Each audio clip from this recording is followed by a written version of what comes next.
স্বাভাবিক ছন্দে ফিরছে সন্দেশখালীর টাকা ফেরত দেওয়া হচ্ছে নেতাদের নেওয়া টাকার এসবের মাঝেই সন্দেশখালীতে তৃণমূলের প্রতিনিধি দল ন্যাজাটে রাজ্যের ৩ মন্ত্রী বীরবাহা হাঁসদা, পার্থ ভৌমিক ও সুজিত বসু এবং প্রতিনিধি দলে রয়েছেন হাজি নুরুল। সন্দেশখালীর পরিস্থিতি নিয়ে আলোচনা করতেই কিন্তু আজ তৃণমূলের প্রতিনিধি দল সন্দেশখালীতে। বিস্তারিত জানবো, উজ্জ্বল এই মুহূর্তে আমাদের সঙ্গে রয়েছেন। উজ্জ্বল, তোমার থেকে একটু জানতে চাইবো যে তৃণমূলের প্রতিনিধি দল এবং রাজ্যের ৩ মন্ত্রীকে কাছে পেয়ে গ্রামবাসীরা কি কোনো অভিযোগ জানাচ্ছেন, ঠিক কি ছবি এই মুহূর্তে ধরা পড়ছে?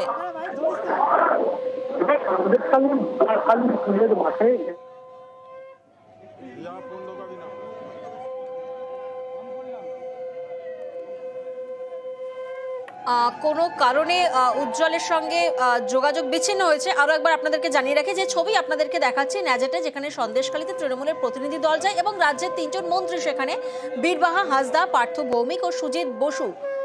প্রতিনিধি দলে রয়েছেন হাজি নুরুল। প্রতিনিধি উজ্জ্বল এই মুহূর্তে আমাদের সঙ্গে রয়েছেন। উজ্জ্বল, যেমনটা তোমার থেকে জানার চেষ্টা করছিলাম যে আমরা দেখেছি যে একদিকে স্বাভাবিক ছন্দে ফিরছে সন্দেশখালী এবং অন্যদিকে তৃণমূলের প্রতিনিধি দলরা রাজ্যের ৩ মন্ত্রী আজ গেছেন। সেক্ষেত্রে রাজ্যের ৩ মন্ত্রীকে কাছে পেয়ে গ্রামবাসীদের কোন তরফ থেকে কোনো অভিযোগ জানানো হচ্ছে কি ছবি সামগ্রিকভাবে এই মুহূর্তে ধরা পড়ছে?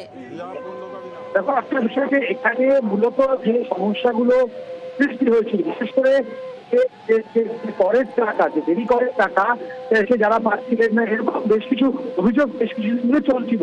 সেক্ষেত্রে কয়েকদিন ধরেই একটা বলতে পারি যে সার্ভে করার মতো প্রত্যেকটা জায়গায় খতিয়ে দেখা হয় যে কতজন টাকা পায়নি এবং কি আর বাড়তি সমস্যা হয়েছে। সেই সমস্যাগুলোকেও লিপিবদ্ধ করার পর আজকে যে ৩ মন্ত্রী এসছেন ভোলাখালী স্কুল মাঠে সবাইকে নিয়ে আসা হয়েছে। এর সঙ্গে কথা বলছেন মন্ত্রীরা এবং প্রতিনিধি দল রয়েছে, তারা আরো বেশ কয়েকটি জায়গায় দেখবেন, দেখার পর যে মূল যে সমস্যা সেই সমস্যা সমাধানের চেষ্টা করবেন এবং বেরিয়ে করে টাকা আজকে ফেরত দেওয়া বলে কিন্তু জানিয়েছেন বিধায়ক। একেবারেই।